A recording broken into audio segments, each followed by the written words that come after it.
Redreaming Sylvia Plath as a queen bee draws connection between the aerial poems of Sylvia Plath and the esteemed bee science of her father, beekeeper Otto Emil Plath. This reading of Plath's poetry and its closeness to a science examines how science can disturb the tenets or existence of what it seeks to know through a methodology of intervention, and by turn offers a reading of how art can seek to calibrate a residual energy of distress through a process of vital experience, activating poetry as a healer of science, discovering science as a pre-life of poetry. Redreaming Sylvia Plath as a queen bee, for Catherine Maguire.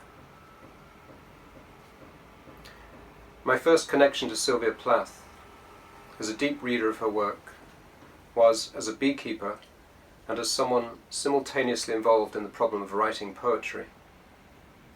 Oddly, my own first bees and their queen had died on the 10th of February, the eve of the anniversary of Plath's suicide. So my final portrait of the queen became a retrospective homage to Plath. Whilst rereading Plath's poetry, her bee poems in particular, I happened to be on my way from Galway to Blackrock in South Dublin. On the bus I looked up the work of Sylvia's father, who I knew had been a scientist and published a book.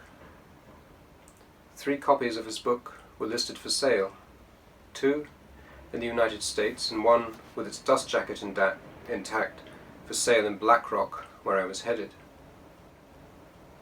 The shop was closed, so I left a message. The next morning the bookseller phoned. He had the book in his hand. "Are you near?" I was. Soon, in the book-lined gloom of the shop, I held the rusty image of a queen bumblebee on a willow flower in my hands. Lifting the dust jacket, I saw an electric blue book-cloth binding, a single silver bee embossed at its centre.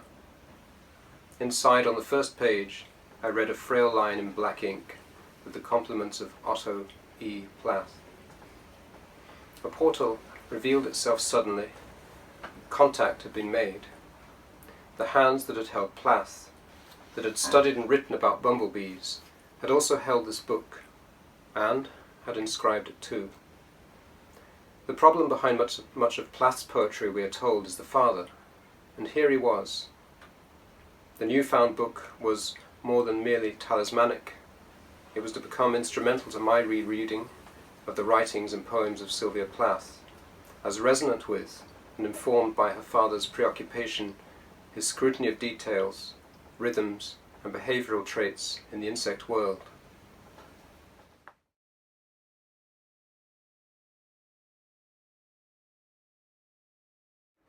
In a roundabout way, my piece here has become a redreaming of Sylvia Plath's work through an examination of certain traits emergent in her aerial voice, the voice of her final devastating poems written in the last 7 or so months of her life, and its background, its murmurings, which could be found scattered more generally through her earlier poems and across her novel The Bell Jar, published shortly before she died in 1963.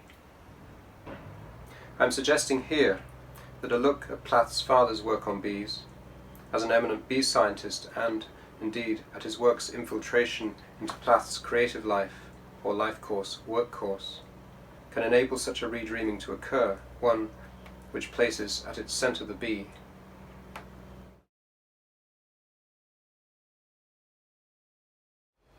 Plath's bee dreaming starts with the evolution and achievement of her dead father's dreaming. It is the nearest she can get to him, to be as the thing he watched, the thing that he carried in the hollow of his hand. In ways, her dreaming purpose is the antithesis of his dreaming purpose, though both perhaps begin in love and develop an ability to see big powers working at a scale of minutiae, just on the fringes of human experience. As the German artist Joseph Beuys states, for language to be transformative, it first has to be transformed.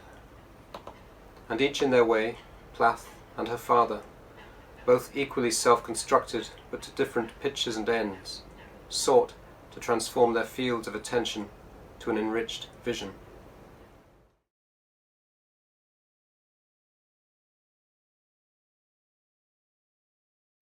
The honeybee queen does not hibernate, but is kept warm through the winter in a protective, globe-like shelter of daughter workers, whereas the queen bumblebee, of her father's focus, digs herself into a small hole in the ground and hibernates there. The ground freezes about her, but she remains warm, having mated and fattened over the midsummer. She sleeps for around 7 months, emerges in the spring, builds a nest in the ground or in the hollow of a tree, within which she builds a honeypot of wax in front of a small brood comb for her offspring and first workers. She constructs a groove upon this, in which she settles to incubate her brood, sipping honey from the honeypot.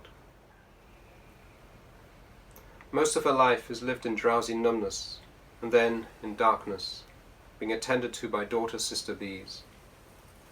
She has her excitement of flight and mating as a virgin queen, and then she hibernates. She then has her work cut out as a mother-to-be bee, foraging briefly and nest building.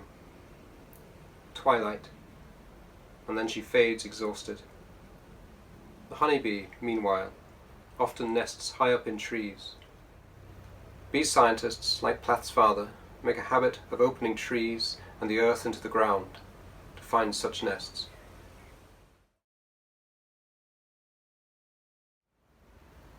Plath created a legacy that has been examined by scholars and enthusiasts in that cultish, obsessive way in which Otto, her father, sought to examine the life cycles of bumblebees, their behavioral patterns and phases of existence. We have to reach into Plath's inner hibernaculum to know her, just as by her process of writing she had to break into her own life source to write. Her poems come from the pieces of her nests, her honeypots, her larvae, her flights, her mating and fighting songs, just as her father dug bees from their hidden lives to know them. Hibernation is one of the phases in the life history of bumblebees which has hitherto received little attention, writes her father, and so he worked to uncover it. And Plath sought to immerse in the experience of it.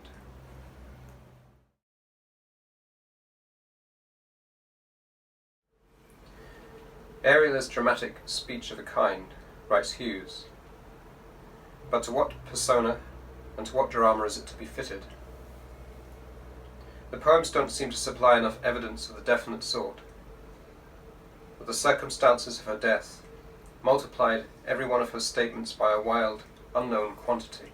The answer to this, via such a redreaming, is that the persona emerges as the queen bee within a ritualized drama, reenacting the wild state of bees, and that drama is focused towards the act of constructing the poem.